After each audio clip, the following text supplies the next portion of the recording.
Les élections législatives françaises ont eu lieu les 23 et 24 avril 1848. Comme suite aux journées de février 1848, quand le roi français autoritaire Louis-Philippe a été déposé et forcé à l'exil, et aussi son chef ministre conservateur François Guizot a été forcé à démissionner.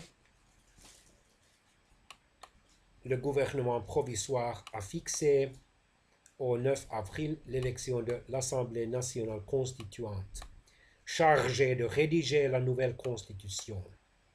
Les éléments les plus radicaux ont craigné que la révolution soit confisquée par une majorité rurale guidée par les notables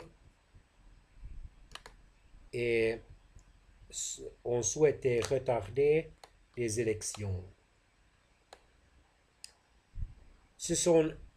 C'était les premières élections depuis 1792 à se dérouler au suffrage universel masculin.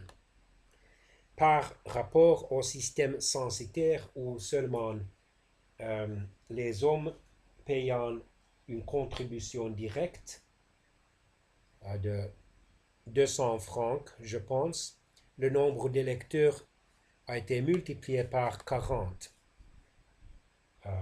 De plus de 200 000 à plus de 9 millions.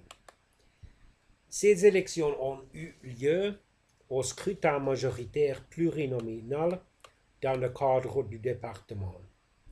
Le vote a eu lieu au chef-lieu de canton. Les résultats étaient difficiles à interpréter car il n'y était pas de véritable organisation en parti.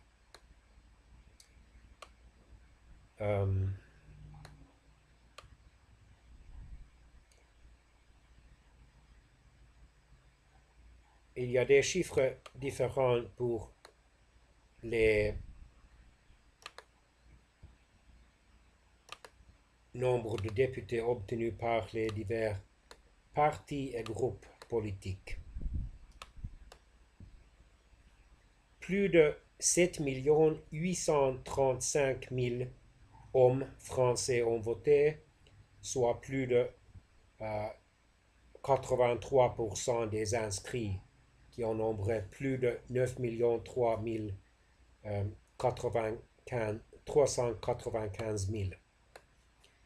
Les républicains modérés ont obtenu 600 sièges ou députés, les légitimistes en ont obtenu 200, les socialistes en ont obtenu 80, bien que Sylvie April donne la décomposition en sièges suivante. 450 républicains modérés, 200 orléanistes, 50 légitimistes et 200 républicains avancés.